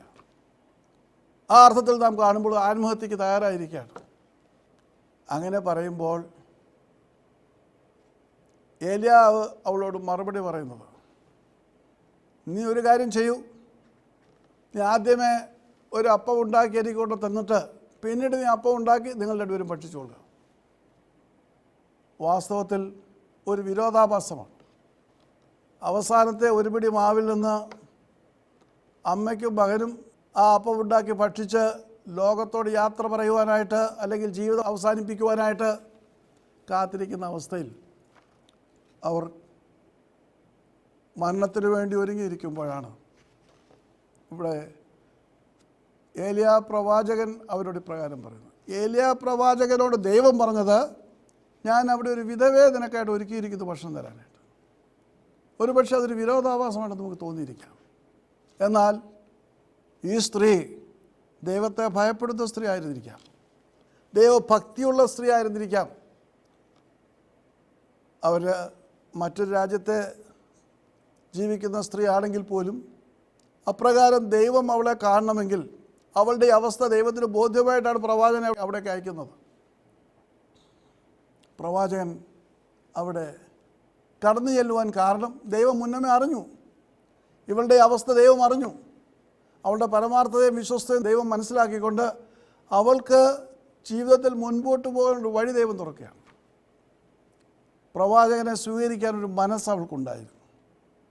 വെള്ളം വേണമെന്ന് പറഞ്ഞപ്പോൾ മരിക്കാൻ പോകുന്ന ഒരു വ്യക്തി, ഒരുങ്ങിയിരിക്കുന്ന ഒരു വ്യക്തി, ഇവിടെ വെള്ളമൊന്നുമില്ല, വേറെ എവിടെ വെച്ചാൽ കുടിച്ചാട്ടെന്നേ പറയുള്ളൂ. പക്ഷേ അവൾ വെള്ളം എടുക്കുവാനായിട്ട് ഉടനെ പോയി. അപ്പോഴാണ് അടുത്ത ആവശ്യം, തിരിച്ചു പോരുമ്പോൾ ചുട്ടുകൊണ്ടൊരു അപ്പം കൂടെ കൊണ്ടുവരിക. അത് കഴിഞ്ഞ് നീ നിൻ്റെ മകനും അപ്പം ഉണ്ടാക്കി കഴിച്ചുകൊള്ളുക. മറ്റൊരു കാര്യം കൂടെ പറയുന്നു, അത് ഈ വരൾച്ച തീരുവോളം നിൻ്റെ മാവൊരിക്കലും തീരുകയില്ല, നിൻ്റെ ഭരണിയിലെ എണ്ണ ഒരിക്കലും തീർന്നു പോവുകയില്ല. അത് ദൈവത്തിൻ്റെ വാഗ്ദത്തമാണ്. കർത്താവിൽ പ്രിയ സഹോദരങ്ങളെ, കലത്തിലെ മാവ് ഒരിക്കലും കുറയുകയില്ല. ഈ വരൾച്ച തീരുവോളും അത് നിറച്ചുണ്ടാവും. ഭരണിയിലെ എണ്ണ കുറയുകയില്ല. നാം ഒന്ന് ചിന്തിക്കണം, എന്തുകൊണ്ട് ഏലിയാവ് ആദ്യത്തെ അപ്പം ചോദിച്ചു? ഏലിയാവിന് വേണ്ടി അവളത് പങ്കുവെക്കുമ്പോൾ, ഏലിയാവ് ആ അപ്പം കഴിച്ചു കഴിയുമ്പോൾ, അവൾ മടങ്ങി ചെല്ലുമ്പോൾ അവളുടെ കലം നിറഞ്ഞു തുളുമ്പുകയാണ്. ആവശ്യം പോലെ അപ്പോൾ അവിടെ ഉണ്ടാകും. കാരണം അവൾക്കുള്ളത് ഏലിയാവുമായിട്ട് പങ്കുവെച്ച് കഴിഞ്ഞു. അതുകൊണ്ടാണ് ഏലിയാ പിതാവ് പറയുന്നത് ആദ്യത്തെ അപ്പം എനിക്ക് കൊണ്ടുവരുവാനായിട്ട്. അവൾക്കുള്ള മാവിൽ നിന്ന് അപ്പോഴേക്കും അവർക്ക് രണ്ടും ഭക്ഷിപ്പാൻ ഒന്നുമില്ല. പക്ഷേങ്കിൽ ആ അപ്പം ഉണ്ടാക്കി ഏലിയാ പിതാവിന് സമർപ്പിച്ച് അവൾ മടങ്ങി ഭവനത്തിൽ ചെല്ലുമ്പോൾ ആ കലത്തിൽ നോക്കുമ്പോൾ അവൾക്ക് ആ കലം കവിഞ്ഞ് നിറയെ മാവാണ്, ഭരണി നിറയെ എണ്ണയാണ്. മാത്രമല്ല അവിടെ രേഖപ്പെടുത്തിയിരിക്കുന്നത്, വരൾച്ച തീരുവോളം അവളുടെ വീട്ടുകാരുമെല്ലാം ആവശ്യം പോലെ ഭക്ഷിക്കുവാൻ തക്കവണ്ണം ഈ കലത്തിലെ മാവും ഭരണിലെ എണ്ണയും അങ്ങനെ വർദ്ധിച്ചുകൊണ്ടിരുന്നു. നാം മനസ്സിലാക്കേണ്ട ഒരു കാര്യം, ഏലിയാ പിതാവ് അവരോട് പറയുമ്പോൾ അതിൻ്റെ അളവ് പറഞ്ഞിട്ടില്ല. കലത്തിലെ മാവ് കുറയുകയില്ലെന്ന് മാത്രമാണ് പറഞ്ഞത്. അപ്പോൾ അവർ എത്ര പേർക്ക് കൊടുക്കുന്നു അത്രയും പിന്നെയും ഈ കലത്തിലെ മാവ് നിറഞ്ഞുകൊണ്ടേയിരിക്കും. തങ്ങൾക്കുള്ളത് മറ്റുള്ളവർക്ക് കൊടുത്തുകൊണ്ടിരിക്കുമ്പോഴാണ് നിറയുന്നത്. അവളും അവളുടെ മകനും ഏലിയാപിതാവ് മാത്രമാണെങ്കിൽ ഒരു കലം മാവ് മാത്രമേ ഉണ്ടാകുകയുള്ളൂ. വീണ്ടും വീണ്ടും അയൽക്കാർക്കും വീട്ടുകാർക്കും എല്ലാം അത് കൊടുക്കുമ്പോൾ വീണ്ടും കലം നിറഞ്ഞുകൊണ്ടേയിരിക്കും. കലത്തിൻ്റെ നിറവിന് പരിധിയില്ല.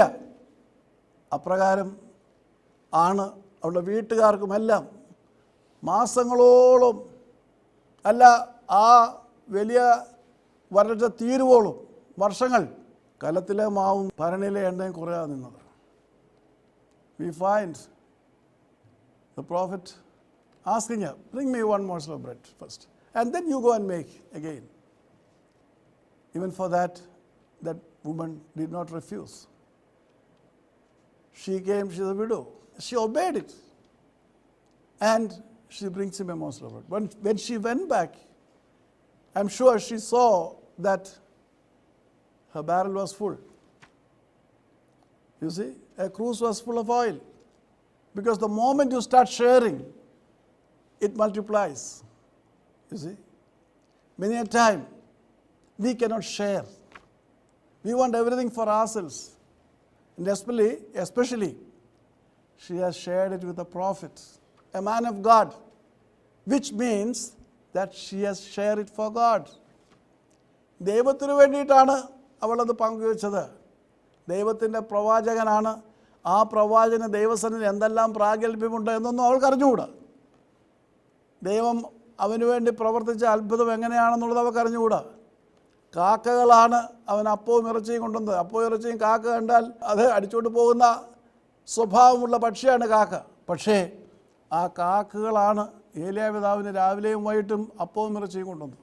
അപ്പോൾ അങ്ങനെയുള്ള അത്ഭുതങ്ങൾ ദൈവം പ്രവർത്തിച്ച മാനിച്ച ഒരു പ്രവാചക ശ്രേഷ്ഠനാണ് തൻ്റെ മുൻപിലുള്ളതെന്നറിയാതെ അദ്ദേഹത്തെ അനുസരിക്കുകയാണ്, ആദരിക്കുകയാണ്. മാത്രമല്ല, ഏലിയാപിതാവ് അവളോട് ചോദിക്കുമ്പോൾ ഭക്ഷണം മാത്രമേ ചോദിക്കുന്നുള്ളൂ. എന്നാൽ അവൾ ഏലിയാപിതാവിനായിട്ട് ഒരു മാളിക മുറി പണിതതായിട്ട് നാം കാണുന്നുണ്ട്. ഏലിയാപിതാവിനോടുള്ള അവളുടെ ഭക്തിയും ഭയവും ഒരു പ്രവാചകനായി, ഒരു ദൈവപുരുഷനായി അദ്ദേഹത്തെ സ്വീകരിച്ച് തൻ്റെ ഭവനത്തിൽ അവൾ ഒരു പാർപ്പിടം നൽകുകയാണ്. കുറച്ചുകൂടെ മുൻപോട്ട് നാം ചിന്തിക്കുമ്പോൾ അവിടെ നമുക്ക് മറ്റൊരു കാര്യം കാണുവാനായിട്ട് കഴിയും. ഈ വിധവയുടെ മകന് പെട്ടെന്ന് മരിച്ചു പോവുകയാണ്. 1 രാജാക്കന്മാർ 17:17 നമുക്കത് കാണുവാനായിട്ട് കഴിയും. അവന് രോഗം ഗുരുതരമായി, ശ്വാസമില്ലാതെയായി അവൻ മരിച്ചു. അവൾ ആ കുഞ്ഞിനെ കയ്യിലെടുത്തുകൊണ്ട് ഏലിയാവിൻ്റെ അടുത്തേക്ക് ചെന്നു. എൻ്റെ മകനെ കൊല്ലേണ്ടതിനാണോ നീ എൻ്റെ അടുക്കൽ വന്നത്? ചോദിക്കുകയാണ്. മറുപടിയില്ല ഏലിയാവിന്. നിൻ്റെ മകനെ ഇങ്ങ് തരിക എന്ന് പറഞ്ഞ് അവളുടെ മടിയിൽ നിന്ന് മകനെ എടുത്ത് അവൻ പാർക്കുന്ന മാളിക മുറിയിൽ ചെന്ന് അവൻ്റെ കട്ടിലിൽ കിടത്തി. ഇവിടെയാണ് ഈ സ്ത്രീ ഏലിയാപിതാവിനായിട്ട് മാളിക മുറി പണിതതെന്ന് നമുക്ക് മനസ്സിലാക്കുവാൻ കഴിയും. അല്ലെങ്കിൽ അവളുടെ ഭവനത്തിലെ ഒരു പ്രാചീന ലോകത്ത്, പ്രത്യേകിച്ച് ഇസ്രായേൽ സംസ്കാരത്തിൽ, ഒരു ഭവനത്തിൻ്റെ ഏറ്റവും പ്രധാനപ്പെട്ട മുറിയാണ് മാളിക മുറി. അപ്പോൾ ഏലിയാവിനായിട്ട് അവൾ ഒരുക്കിയത് മാളിക മുറിയാണ്. ആ മാളിക മുറിയിലേക്ക് ആ കുഞ്ഞിനെയും എടുത്തുകൊണ്ട് പോയി തൻ്റെ കട്ടിൽ ഏലിയാപിതാവ് കുഞ്ഞിനെ കിടത്തുകയാണ്. എന്നിട്ട് അവൻ ദൈവത്തോട് അപേക്ഷിക്കുകയാണ്, എൻ്റെ ദൈവമായ യഹോവേ, അതെ, ഈ കുഞ്ഞിൻ്റെ പ്രാണനെ മടക്കി വരുത്തണം. ഈ കുട്ടിയുടെ പ്രാണൻ മടങ്ങി വരണം. 3 പ്രാവശ്യം അവൻ്റെ മേൽ കിടന്നുകൊണ്ട് നിലവിളിക്കുകയാണ്. യഹോവ ഏലിയാവിൻ്റെ പ്രാർത്ഥന കേട്ടു എന്ന് 22-ാം വാക്യം രേഖപ്പെടുത്തുന്നു. കുട്ടിയുടെ പ്രാണൻ മടങ്ങി വന്നു, അവൻ ജീവിച്ചു. യഹോവ ഏലിയാവിൻ്റെ പ്രാർത്ഥന കേട്ടു. ഏലിയാവിൻ്റെ പ്രാർത്ഥന കേൾക്കുവാനുള്ള കാരണം എന്താണ്? അവൻ പ്രാർത്ഥിച്ചത് ദൈവത്തിൻ്റേതായിട്ടുള്ള പ്രവർത്തനത്തിൻ്റെ ഒരു ഭാഗമായി തീർന്ന ആ കുഞ്ഞിൻ്റെ മാതാവിൻ്റേതായിട്ടുള്ള അനുഭവമാണ്. ഏലിയാവിനെ തിരസ്കരിക്കാം. എങ്ങുന്നോ ഒരാൾ കയറി വന്ന് ഒരു വിധവയുടെ അടുക്കൽ പാർക്ക് എന്ന് പറയുന്നത് വളരെ ശരിയായൊരു കാര്യമാണെന്ന് ആരും പറയുകയില്ല. എന്നാൽ അദ്ദേഹത്തെ സ്വീകരിക്കുകയും അദ്ദേഹത്തിനെ അവിടെ പാർപ്പിക്കുകയും ഏറ്റവും നല്ല മുറിയിൽ, മാളിക മുറിയിൽ. സമാനമായൊരു കാര്യം നാം ഏലീശയുടെ ജീവിതത്തിലും കാണുന്നുണ്ട്. അപ്പോൾ കർത്താവ് ഈ ലോകത്ത് വന്നപ്പോൾ പ്രവാചകനെ പ്രവാചകനെന്ന് വെച്ച് സ്വീകരിക്കുന്നവന് പ്രവാചകൻ്റെ പ്രതിഫലം ലഭിക്കുമെന്ന് പറഞ്ഞിട്ടുണ്ട്. ഇവിടെ ആ പ്രതിഫലം അവൾ വാങ്ങുകയാണ്. കുറഞ്ഞ പ്രതിഫലമല്ല. അവൾ ഏലിയാവിന് കൊടുത്തത് ഒരു കഷ്ണം അപ്പമാണ്. അതിൽ നിന്നുള്ള ഭൗതികമായ അനുഗ്രഹങ്ങളല്ല, അതിലുപരിയായി ഉള്ള ആത്മീയമായ അനുഗ്രഹം. മരിച്ചുപോയ തൻ്റെ കുഞ്ഞിൻ്റെ പ്രാണനെ ദൈവം മടക്കി വരുത്തി. ഏലിയാവിൻ്റെ നിലവിളി സ്വർഗം കേട്ടു. അവളുടെ നിരാശയെ പ്രത്യാശയാക്കി മാറ്റി. എൻ്റെയും നിങ്ങളുടെയും ആത്മീയ ജീവിതത്തിൽ നമുക്ക് ഒരുപാട് അവസരങ്ങൾ ലഭിക്കുന്നുണ്ട്. ദൈവത്തിനു വേണ്ടി പ്രവർത്തിക്കുവാൻ, ദൈവനാമം മഹത്വപ്പെടുത്തുവാനൊക്കെയും അനേകമായ അവസരങ്ങൾ ലഭിക്കുന്നുണ്ട്. കോവിഡിൻ്റെ കെടുതിയിലായിരുന്നാലും മറ്റ് എല്ലാ സാഹചര്യങ്ങളിലും പ്രയാസ പ്രതിസന്ധികളിലൊക്കെയും ലഭിക്കുന്നുണ്ട്. പക്ഷേ ദൈവം നൽകുന്ന അവസരങ്ങൾ നമുക്ക് ഉപയോഗിക്കുവാൻ കഴിയുന്നില്ല എന്നുള്ളതാണ് നമ്മുടെ പ്രയാസം, നമ്മുടെ പ്രശ്നം. അതാണ് ഇവിടെ അവളുടെ ജീവിതം അവസാനിപ്പിക്കുവാൻ തക്കവണ്ണം തീരുമാനിച്ച് അവസാനത്തെ ഒരു പിടി മാവ് കൊണ്ട് അപ്പം ചുട്ട് താനും തൻ്റെ മകനുമായിട്ട് കഴിച്ച് ജീവിതം അവസാനിപ്പിക്കുവാൻ പോകുന്ന ആ ഒരു സാഹചര്യത്തിലേക്ക്, തീരുമാനത്തിലേക്ക് എത്തി അവൾക്ക് ദൈവം ഒരവസരം കൊടുത്തു, ഒരു പ്രവാചകനെ സ്വീകരിക്കുവാനും സൽക്കരിക്കുവാനും. ആ അവസരം അവൾ ഉപയോഗിച്ചു.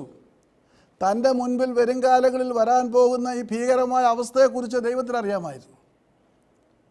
അപ്രകാരം ഒരു അവസ്ഥ ഉണ്ടാകുമ്പോൾ അതിൽ നിന്ന് അവളെ കോരിയെടുക്കുവാൻ തക്കവണ്ണം ഈ പ്രവാചകന് മാത്രമേ കഴിയൂ എന്നതും ദൈവത്തിനറിയാം. ദൈവം അവൾക്കൊരവസരം കൊടുക്കുകയായിരുന്നു. ആ അവസരം അവൾ തക്കത്തിൽ വിനിയോഗിക്കുകയാണ്. കർത്താവിൽ പ്രിയ സഹോദരങ്ങളെ, ഏത് കെടുതിയുടെ നടുവിലും നാം മുൻപോട്ട് പോകുവാൻ കഴിയാതെ ഉത്തരം മുട്ടി നിൽക്കുമ്പോൾ ദൈവം നമുക്ക് തീർച്ചയായിട്ടും ഒരു മറുപടി നൽകുന്നുണ്ട്. ദൈവം തീർച്ചയായിട്ടും നമുക്ക് ഒരു പ്രതിവിധി അതിൻ്റെ മുൻപിൽ നൽകുമെന്നുള്ളതിന് യാതൊരു സംശയവുമില്ല. പക്ഷേ അതിനെ കേൾക്കുവാനും അനുസരിക്കുവാനും അതിനോട് പ്രതികരിക്കുവാനും നമുക്ക് കഴിയണം. ദൈവത്തിന് വേണ്ടി പ്രവർത്തിക്കുവാനൊരു സന്മനസ് നമുക്കുണ്ടാകണം. ഇവിടെ ഈ വിധവയുടെ മാതൃക നമ്മുടെ ജീവിതത്തിൽ പകർത്തേണ്ടിയിരിക്കുന്നു. എപ്രകാരമാണ് ദൈവം കരുതുന്നതെന്ന് ചിന്തിക്കുക മാത്രമല്ല, ദൈവത്തിൻ്റെ ഭൃത്യന്മാരെ സ്വീകരിക്കുമ്പോൾ, സൽക്കരിക്കുമ്പോൾ, അവരുടേതായിട്ടുള്ള പ്രവർത്തനങ്ങളിൽ കൂട്ടുചേർന്ന് വ്യാപരിക്കുമ്പോൾ ദൈവത്തിൽ നിന്ന് ലഭിക്കുന്ന അനുഗ്രഹങ്ങൾ എത്ര വലിയതാണ്. ഭൗതികമായ ചില അനുഗ്രഹങ്ങൾ മാത്രമല്ല, ഇവിടെ നാം കാണുന്നത് അവളുടെ ഓമനപുത്രൻ്റെ ജീവനെ മടക്കി വരുത്തുന്ന, അവൻ്റെ പ്രാണനെ വീണ്ടെടുക്കുന്ന ആ പ്രവാചകൻ്റെ പ്രാർത്ഥന വളരെ വലുതാണ്. ഇന്ന് നിരാശകൾ നിമിത്തം മുൻപോട്ട് പോകുവാൻ യാതൊരു രീതിയിലും നിവൃത്തിയില്ലാത്ത അവസ്ഥയിൽ എന്ത് ചെയ്യണമെന്നറിയാതെ ആത്മഹത്യകളെക്കുറിച്ച് ചിന്തിക്കുന്ന ഒരുപാട് പേരുണ്ടെന്നാണ് ദൈവത്തിൻ്റെ ആത്മാവ് എന്നെ ബോധ്യപ്പെടുത്തിയത്. കാരണം കുറച്ചാളൊക്കെ നന്നായിട്ട് ജീവിച്ചു, ഇനിയും മുൻപോട്ട് പോകാൻ കഴിയില്ല. ആത്മഹത്യ ഉണ്ടാകുമ്പോൾ പിന്നെ ഒന്നും അറിയണ്ടല്ലോ. ഇല്ല, അറിയണം. കാരണം ആത്മഹത്യ ഒന്നിനും പരിഹാരമല്ല. നീ ഇവിടെ കഴിഞ്ഞ് വിട്ടുപോകുമ്പോൾ ഇവിടെ ആയിരിക്കുന്നതിനേക്കാൾ ഏറ്റവും വലിയ പ്രതിസന്ധിയിലേക്കാണ് ഈ ലോകം വിട്ട് കടന്നു പോകുന്നത്, ചെല്ലാൻ പോകുന്നത്. ദുഷ്ടൻ്റെ പിടിയിലാണ്, അന്ധകാരത്തിൻ്റെ ലോകത്തിലാണ്. നിന്നെ സദാ തകർത്തുകൊണ്ട്, അതെ, പീഡിപ്പിച്ച് പീഡനം കൊണ്ട് നിന്നെ വീർപ്പൂട്ടിക്കുന്ന, ഏറ്റവും കഷ്ടം നിറഞ്ഞ, വേദന നിറഞ്ഞ പിശാചിൻ്റെ ആധിപത്യത്തിലേക്കാണ് നീ കടന്നു പോകുന്നതെന്നുള്ളത് മറക്കരുത്. അനേകർ സമാധാനം തേടി ഇന്ന് രക്ഷപ്പെടുവാനായിട്ടാണ് ഇവിടെ ആത്മഹത്യക്കായിട്ട് ഒരുങ്ങുന്നത്. എന്നാൽ ഇത് കഴിഞ്ഞ് ഈ ലോകത്തോട് യാത്ര പറഞ്ഞു കഴിഞ്ഞ് നീ ചെല്ലുന്നത് എവിടെയാണെന്നുള്ളത് അധികം ആരും പഠിപ്പിക്കാറില്ല, പറയാറില്ല. ഈ ലോകത്തിലെ ഭൗതികമായ കാര്യങ്ങൾക്ക് വേണ്ടിയുള്ള പരക്കം പാച്ചിലും, അതെ, അതിൻ്റെ വേണ്ടി ദാടിമോടികൾ എല്ലാവരും ഇങ്ങനെ ജീവിക്കുകയാണ്. എന്നാൽ ഈ ലോകത്തോട് യാത്ര പറയേണ്ട ഒരു ദിവസമുണ്ട്. നീ പോകുന്നത് എവിടെയാണ്? നീ സ്വയമായിട്ടാണ് ഇത് ചെയ്യാൻ പോകുന്നതെങ്കിൽ അതിൻ്റേതായിട്ടുള്ള ഭവിഷ്യത്ത് വളരെ വലുതാണ്. എന്നേക്കുമായിട്ട് നിൻ്റെ ആത്മാവ് നഷ്ടപ്പെടുകയാണ്, അന്ധകാരത്തിലേക്ക് വീണു പോവുകയാണ്, നിൻ്റെ സമാധാനം ശാശ്വതമായിട്ട് നഷ്ടപ്പെടുകയാണ്. കാരണം നീ പിശാചിൻ്റെ പിടിയിലേക്ക് സ്വയം സമർപ്പിക്കുകയാണ്. അതുകൊണ്ട് എൻ്റെയും നിങ്ങളുടെ ആത്മീയ ജീവിതത്തിൽ പ്രത്യാശയോടെ ഈ പ്രതിസന്ധിയിലും ദൈവത്തെ മുറുകെ പിടിക്കുമ്പോഴാണ് ദൈവം അതിനുള്ള പോംവഴികൾ നമുക്ക് അനുഗ്രഹപ്രദമായി അത്ഭുതകരമായി ഒരുക്കുന്നത്. പ്രവർത്തിപ്പാൻ കഴിയാതെ വണ്ണം എൻ്റെ കൈ കുറുതായിട്ടില്ല, കേൾപ്പാൻ കഴിയാതെ വണ്ണം എൻ്റെ ചെവി മന്ദമായിട്ടില്ല. നിങ്ങളുടെ അകൃത്യങ്ങൾ അത്രേ നിങ്ങളെയും നിങ്ങളുടെ ദൈവമായ യഹോവയും തമ്മിൽ ഭിന്നിപ്പിക്കുന്നത്. ഇന്നും ദൈവത്തെ പരിപൂർണമായിട്ട് ഉൾക്കൊള്ളുവാൻ കഴിയാതെ, ദൈവവചനം സ്വീകരിക്കുവാൻ കഴിയാതെ, ബുദ്ധി കൊണ്ടും യുക്തി കൊണ്ടും നേരിടുന്ന പ്രശ്നങ്ങളെ പരിഹരിച്ചുകൊണ്ട് മുൻപോട്ട് പോകുവാനാണ് ഏറിയ ഒരു സഹോദരങ്ങളും ആഗ്രഹിക്കുന്നത്. യഥാർത്ഥമായൊരു മാനസാന്തരത്തിലേക്ക് വരുവാൻ, ദൈവത്തിൻ്റെ സന്നിധിയിൽ സ്വയം സമർപ്പിച്ച് ദൈവത്തിൻ്റെ പരിഹാരം തേടുവാൻ, ദൈവത്തിൻ്റെ ആർദ്രത നേടുവാൻ, ദൈവത്തിൻ്റെ കരുണയിലേക്ക് സ്വയം സമർപ്പിക്കുവാൻ അനേകർക്ക് കഴിയുന്നില്ല എന്നതാണ് യാഥാർത്ഥ്യം. നമുക്ക് ദൈവസന്നിധിയിലേക്ക് നമ്മുടെ ഭാരങ്ങൾ സമർപ്പിക്കാം. അവൻ സർവ്വത്തിനും സകലത്തിനും മതിയായവനാണ്. അവൻ നമുക്ക് വേണ്ടി കരുതുന്നവനാണ്. സരഫ്തയിലെ വിധവയ്ക്ക് വേണ്ടി കരുതിയ ദൈവം എനിക്കും നിങ്ങൾക്കും വേണ്ടി കരുതും. നമുക്ക് പ്രാർത്ഥിക്കാം. സ്നേഹിതയായ ഞങ്ങളുടെ സ്വർഗ്ഗസ്ഥ പിതാവും ദൈവമേ, ബലഹീനനായ ഞങ്ങൾ അവിടുത്തെ തിരുസന്നിധിയിലേക്ക് കടന്നു വരുന്നു. കർത്താവേ, അനേകമായ പ്രയാസ പ്രതികൂലങ്ങളുടെ നടുവിൽ നിരാശപ്പെടാതെ അവിടുത്തെ കണ്ണുകളിലേക്ക് നോക്കുവാനും അവിടുത്തെ നാമോഹത്വത്തിനായിട്ട് പ്രവർത്തിപ്പാൻ തക്കവണ്ണം സഹായിക്കണമേ. അവസാനത്തെ ഒരു പിടി മാവ് കൊണ്ട് അപ്പമുണ്ടാക്കി ഭക്ഷിച്ച് ജീവിതം അവസാനിപ്പിക്കുവാൻ തക്കതിനോളം തീരുമാനിച്ച സരഫ്തയിലെ ആ വിധവയുടെ അടുക്കിലേക്ക് അങ്ങ് പ്രവാചകനെ അയച്ചു. അവൾ സ്വീകരിച്ചു. അവളുടെ ജീവിതത്തിൻ്റെ ഏറ്റവും വലിയ പ്രതിസന്ധിയിൽ നിന്ന് രക്ഷിക്കുവാൻ തക്കവണ്ണം അവളുടെ പ്രവൃത്തി മുഖാന്തരമായി. കർത്താവെ, അങ്ങ് തരുന്ന അവസരങ്ങൾ തക്കത്തിൽ ഉപയോഗിച്ചുകൊണ്ട് ഈ പ്രതിസന്ധികളിൽ നിന്ന് രക്ഷ പ്രാപിച്ച് അവിടുത്തെ നാമമഹത്വത്തിനായിട്ട് പ്രവർത്തിപ്പാൻ തക്കതിനൊന്നും എളിയവരായി ഞങ്ങളെ സഹായിക്കുകയും അനുഗ്രഹിക്കുകയും വഴി നടത്തുകയും ചെയ്യണമെന്ന് യേശുവിൽ അപേക്ഷിക്കുന്നു. കൃപയോടെ കേൾക്കുവാനാണമേ. ആമേൻ. നമ്മുടെ പ്രയർ റിക്വസ്റ്റ് വേണ്ടി നമുക്ക് പ്രത്യേകമായിട്ട് പ്രാർത്ഥിക്കാം. യുഎഇയിൽ നിന്ന് നമുക്ക് പ്രത്യേകമായിട്ടുള്ള ഒരു കത്ത് ലഭിച്ചിട്ടുണ്ട്. രാജി, ബീന, ജീന, റിയ, അൻസ, അവരുടെ ശുശ്രൂഷക്കാരി ഉഷ എന്നിവർ ഗുരുതരമായ നിലയിൽ കോവിഡ് ബാധിതരായിട്ട് ആശുപത്രിയിൽ അഡ്മിറ്റ് ചെയ്തു. ബീന ന്യൂമോണിയയുടെ ആരംഭമുണ്ടെന്ന് സംശയിക്കപ്പെട്ട് ICUവിലേക്ക് പോകുന്ന അവസ്ഥയിലാണ് എന്നെ നേരിട്ട് വിളിച്ച് പ്രാർത്ഥിക്കുവാൻ പറഞ്ഞത്. നാമൊക്കെയും അതിനുവേണ്ടി പ്രത്യേകമായിട്ട് ഈ ദിവസങ്ങളിൽ പ്രാർത്ഥിച്ചുകൊണ്ടിരിക്കുകയായിരുന്നു. ഇപ്പോൾ അവരുടെ മെയിൽ വന്നിരിക്കുന്നത് അവരെല്ലാവരും സുഖമായി പുറത്തു വന്നു എന്ന് മാത്രമല്ല, രാജയും ബീനയും ഇന്നലെ മുതൽ ജോലിക്ക് പ്രവേശിക്കുകയാണ് എന്നുള്ള സന്തോഷമായ വാർത്തയും അതിലുണ്ട്. നമുക്കതിനായിട്ട് ദൈവത്തെ സ്തുതിക്കാം. ദൈവനാമ മഹത്വത്തിനായിട്ട് കൂടുതൽ അവർ പ്രവർത്തിക്കുവാൻ തക്കവണ്ണം സഹായിക്കുന്നതിനായിട്ട് നമുക്ക് പ്രാർത്ഥിക്കാം. അതോടൊപ്പം ഇന്നലെ ഒരു മാതാവ് എന്നെ വിളിച്ചിരുന്നു. പേര് പറഞ്ഞപ്പോൾ ഞാൻ ചോദിച്ചു, മരുമകളുടെ പേര് വളരെയധികം ഗുരുതരമായ അവസ്ഥയാണെന്ന് എന്നോട് പറഞ്ഞപ്പോൾ ഞാൻ ചോദിച്ചു, മകൻ്റെ കാര്യം എന്താണ്? അവന് സുഖമായിട്ട് 3-4 ദിവസത്തിന് മുൻപ് വന്നു. ഞാൻ പറഞ്ഞു, എന്നെ ഒന്നും വിളിച്ചില്ലല്ലോ. അവനതിന് അത്ര സമയമില്ല, ഞാൻ ടെലിഫോൺ നമ്പർ കൊടുത്തില്ല. അപ്പോൾ ഇവിടെ പലരുടെയും പ്രാർത്ഥനാ വിഷയങ്ങൾ ഞാൻ നിർത്തിവെക്കുന്നതിൻ്റെ കാരണം, കേരളത്തിൽ പ്രാർത്ഥിക്കുന്ന ഒരുപാട് പേരുണ്ട്. അവരുടെയൊക്കെ നമ്പർ കൊടുക്കുക, വീട്ടിൽ കുത്തിയിരിക്കുക. ഈ പ്രാർത്ഥിക്കപ്പെടുന്ന വ്യക്തികൾക്ക് യാതൊരു ബന്ധവും ദൈവവുമായിട്ടോ ആരുമായിട്ടില്ല. വാസ്തവത്തിൽ തങ്ങളുടെ മകൻ ദൈവകൃപയിലാകണമെന്നോ ദൈവഭക്തിയിൽ ജീവിക്കണമെന്നുള്ള ആഗ്രഹമൊന്നുമില്ല. കാരണം അവനെങ്ങനെയെങ്കിലും തിരിച്ച് സുഖം പ്രാപിച്ച് ജോലിയിൽ കയറണം, ജോലി പോകരുത്, അതാ ആഗ്രഹം. ഭാര്യ ഗുരുതരമായ അവസ്ഥയിലാണ്, ക്രിട്ടിക്കൽ സ്റ്റേജിലാണ് എന്ന് പറയുമ്പോൾ അവൾക്ക് വേണ്ടി പ്രാർത്ഥിക്കുവാൻ ഈ അമ്മയാണ് പറയുന്നത്. മകന് നമ്പർ അയച്ചു കൊടുത്തിട്ടില്ല. ഇതുണ്ടാകരുത്. നിങ്ങൾ പ്രാർത്ഥനാ റിക്വസ്റ്റ് അയക്കുമ്പോൾ തീർച്ചയായിട്ടും അവർക്ക് വേണ്ടി പ്രാർത്ഥിക്കുമ്പോൾ ദൈവത്തിൻ്റെ സന്നിധിയിൽ നിങ്ങൾക്കൊരു വലിയ ഉത്തരവാദിത്വമുണ്ട്. അവരെ ദൈവസന്നിധിയിലേക്ക് കൊണ്ടുവരുവാൻ തക്കവണ്ണം ദൈവം ഒരുക്കുന്ന ഓരോ മുഖാന്തരങ്ങളാണ്. അപ്പോൾ പ്രാർത്ഥനയെക്കുറിച്ച് വിശ്വാസമില്ലാത്തവരും പ്രാർത്ഥിക്കേണ്ടെന്ന് പറയുന്നവരൊക്കെ ഇതിനകത്ത് കാണും. അതുകൊണ്ട് അമ്മമാർ ഇതൊക്കെ അങ്ങ് പൊതിയുന്നത്. അതുകൊണ്ട് ഇവിടെ പ്രെയർ റിക്വസ്റ്റ് അയക്കുമ്പോൾ തീർച്ചയായും അത്യാസന്ന നിലയിൽ ആശുപത്രിയിൽ പ്രവേശിക്കുന്ന ഒരാൾക്ക് ഉടനെ ഇങ്ങോട്ട് വിളിക്കാനോ പറയാനൊന്നും സാധ്യമല്ല. പക്ഷേങ്കിൽ ആ രോഗം ഭേദമാകുന്നതോടെ അതിനെക്കുറിച്ച് പറഞ്ഞ് മനസ്സിലാക്കുവാനും ദൈവകൃപയിലേക്ക് വരുവാനും വളരുവാനുമുള്ളൊരു സാഹചര്യം ഒരുക്കേണ്ടത് ആര് വിളിക്കുന്നുവോ അവരുടെ ഉത്തരവാദിത്തമാണ് എന്നുള്ളത് പ്രത്യേകം അറിയിക്കുവാൻ തക്കവണ്ണം ഞാൻ ആഗ്രഹിക്കുന്നു. മാർട്ടിൻ ഡൂബ എന്ന ചെറുപ്പക്കാരൻ്റെ ഓപ്പറേഷൻ ഇന്നലെ കഴിഞ്ഞു. അതോടൊപ്പം അദ്ദേഹം കോവിഡ് രോഗബാധിതനാണ്, പൊള്ളലേറ്റ് ഉള്ള അവസ്ഥയിലാണ്, കോവിഡ് രോഗിയുമാണ്. ദൈവം വിടുവിക്കുന്നതിനായിട്ട് നമുക്ക് പ്രത്യേകമായിട്ട് പ്രാർത്ഥിക്കാം. അമേരിക്കയിൽ നിന്ന് ലില്ലിക്കുട്ടിക്ക് വേണ്ടി പ്രാർത്ഥിക്കാം. അബുദാബിയിൽ നിന്ന് പോൾസൺ, അതോടൊപ്പം ജയരാജ്, ജിത തുടങ്ങിയവർക്ക് വേണ്ടി പ്രാർത്ഥിക്കാം. ജൂബി വർഗീസിന് വേണ്ടി നമുക്ക് പ്രാർത്ഥിക്കാം. എല്ലാം കോവിഡ് രോഗികളാണ്. സൗഖ്യത്തിന് വേണ്ടി നമുക്ക് പ്രാർത്ഥിക്കാം. കാൽഗറി കാനഡയിൽ നിന്ന് വിനുവിന് വേണ്ടി പ്രാർത്ഥിക്കാം. അദ്ദേഹത്തിൻ്റെ ഓപ്പറേഷൻ കഴിഞ്ഞെങ്കിലും ചില ഫ്ലൂയിഡ് കളക്ഷൻസ് ഉണ്ടാകുന്നുണ്ട്.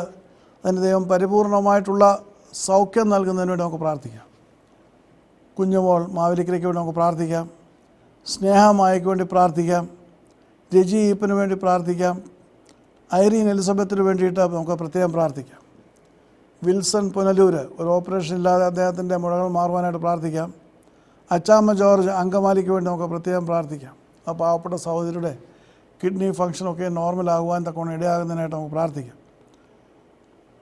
അതിവേദനയായിട്ട് ദേഹത്തിൻ്റേതായിട്ടുള്ള മുന്നോട്ട് ബലഹീനമായിക്കൊണ്ടിരിക്കുന്ന സുജാത തൃശ്ശൂരിനെ ഓർത്ത് പ്രാർത്ഥിക്കാം.